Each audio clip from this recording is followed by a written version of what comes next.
Cyberpunk. The anxieties of the 90s traced in neon and thrown across billboards. It appeared as it was all too late to believe the lies of high modernist science worship, and all too early to know just what the rising society of control would look like. Fear that the human subject would soon become a useless category, hesitation over the seeming impossibility of meaningful revolutionary change in the face of an increasingly wedded state and capital possessing nigh omniscient insight, and worry about globalization and the coming domination of Japan and the Orient, all made up cyberpunk. Which, more than any other genre from its time, was, as Jameson might describe it, a demonstration and dramatization of our incapacity to imagine the future. An attempt to work through the ongoing problems of the day by extrapolating them to a fitting conclusion, one which we have, in some perverse sense, stumbled into face first. The fears of cyberpunk hold little sway as the technological innovations which have occupied our daily lives continue to offer a paradoxical combination of eternal freedom and limitless control. Our organically 21st century concerns have turned to climate change above all else. Yet can the story of cyberpunk be told so simply? From Blade Runner forward, the mere sight of kanji on the walls of an American building aroused fear in some deep corner of the viewer's heart, one which knew the nation's hegemony was not long for this world. And that end of unipolarity on the global stage is finally come to pass. Yet, if we are content to see that techno-orientalism as an inbuilt aspect of the genre, utterly inextricable, how do we explain the nation which, arguably, embraced cyberpunk the most? Japan. By the way, if you don't want the anime industry itself to remain dystopian, consider donating to the 2019 Animator Dormitory Project, which needs a lot more money to meet its goal. Thanks in advance. Cyberpunk in Japan is different.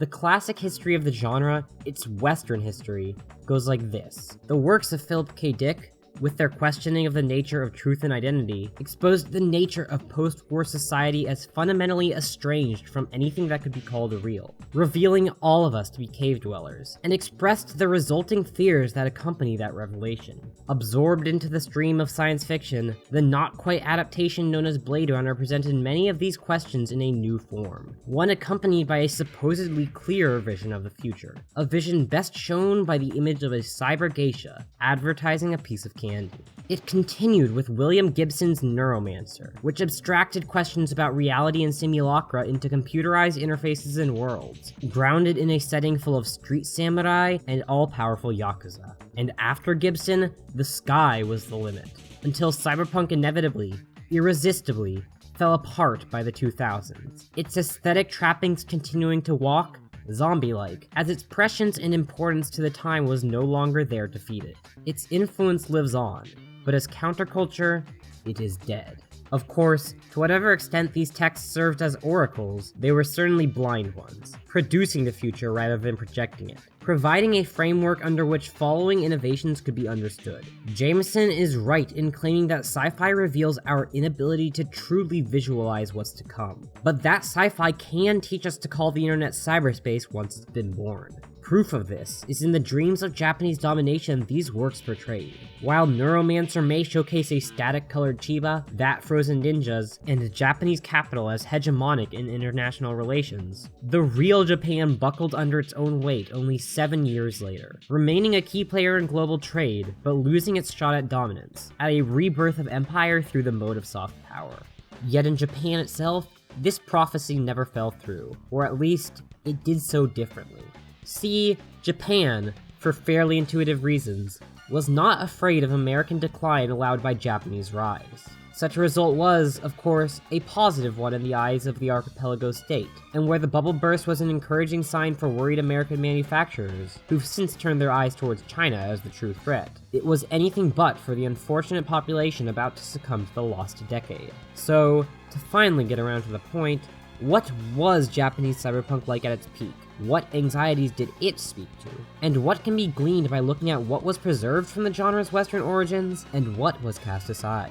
Akira, Bubblegum Crisis, Ghost in the Shell, all of these works fit comfortably, if slightly ajar, in the cyberpunk tradition, and yet all of them diverge from its Western standards. Let's begin with the state of Japan itself. For Akira, Japan is far from an economic superpower, or rather, to whatever extent it is, that does little for the people living there.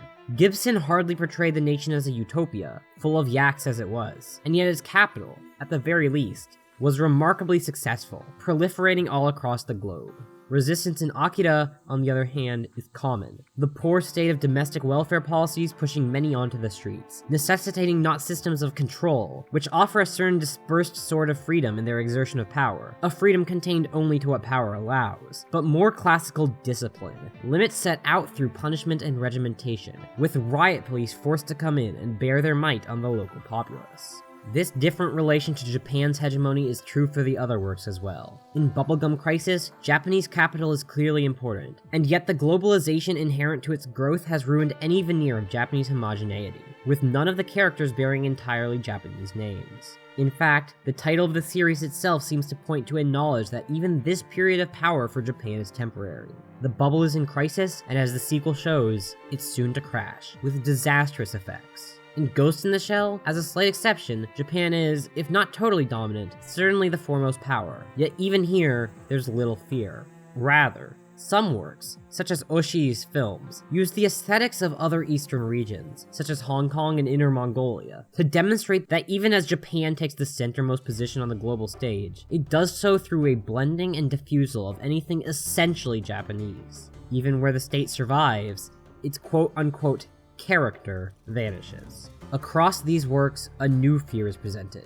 Japan may or may not gain dominance, and its capitalists might well profit, but this means nothing for the working masses. Where Western cyberpunk relies on this implicitly, of course Oriental capital cares little for the human bodies it uses in the United States. They say, Japanese works must directly spell out the fact that capital accumulation and imperial jockeying does little for the local working classes. To whatever extent the fear of the Orient remains, it's a fear of a less developed Asia invading, showcased directly in the refugee crises displayed in Ghost in the Shell standalone complex's second season, although admittedly that arrived past cyberpunk's prime, and takes a post-cyberpunk approach heavily influenced by the terrorism of Aum Shinrikyo and 9/11. This relation to Japanese hegemony ties into Japanese cyberpunk's alternate treatment of the state and capital. When Astral Chain released this year, a number of people asked, why, if this is cyberpunk, are the leads cops? While Western examples of the genre occasionally overlap with the law, Deckard is, of course, a Blade Runner. Its protagonists are generally counter-hegemonic. Not revolutionary, certainly, but unwilling to work alongside the state either.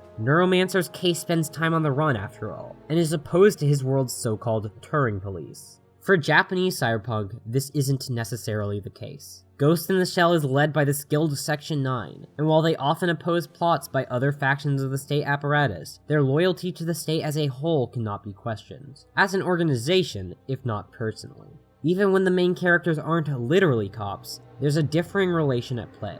In Bubblegum Crisis, Pris hates the pigs, and yet the AD police, especially Leon, often serve as allies to the Night Sabers in their fight against out-of-control boomers, the name for robots in that series. It's hardly a perfect organization, and the broader state as a whole isn't presented as ideal, what with the Genome conglomeration practically taking up power as the dominant state in itself, complete with having its own goddamn Department of Defense. But the remote willingness to get this cozy with the law may be surprising to those new to the genre's Japanese rendition. It's Akira, however, that truly clarifies this. In it, the state is, without a doubt, often a bad actor, penalizing protest and experimenting on children. When Tetsuo, a regular boy, is arrested for what is, in all seriousness, a fairly routine offense, if a notable one, he's whisked away and used for their bizarre attempts at recreating the titular Akira. However, in spite of this, not all organs of the state are bad. The Colonel, in his opposition to the capitalists who truly rule, is, if not a heroic character,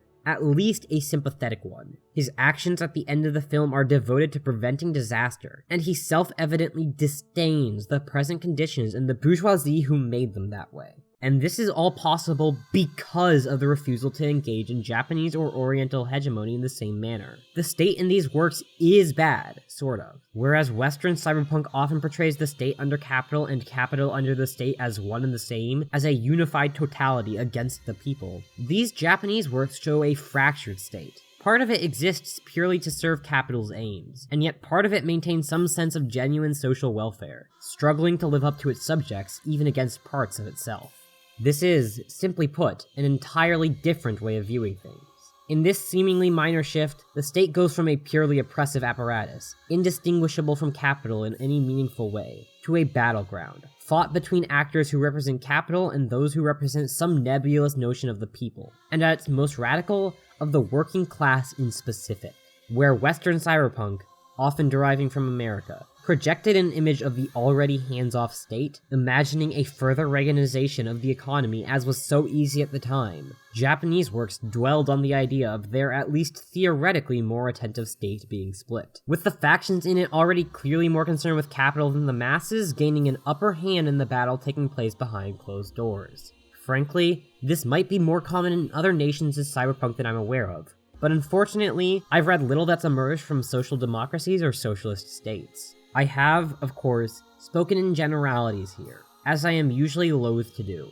There are more differences within the realm of Japanese cyberpunk than there is between it and its Western counterparts, though there are also differences between the two I didn't see fit to cover, such as their specific portrayals of certain technologies. Yet while both forms arose from late capitalism and the effect it's had on human subjectivity, the local conditions in each nation, in every locale, would inevitably alter the interpretation and production of this futuristic vision. Today, living in the actuality of technologically powered systems of control, with climate change breathing down our necks, I can only hope that we can develop a new aesthetic for envisioning our present moment, and take the lessons learned from cyberpunk to a fuller conclusion.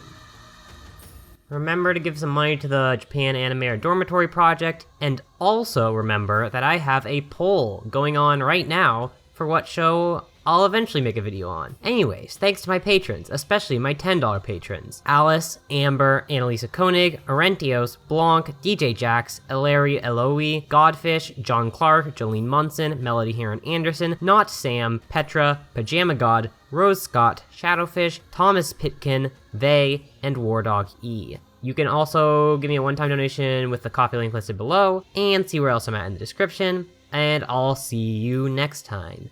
Bye-bye!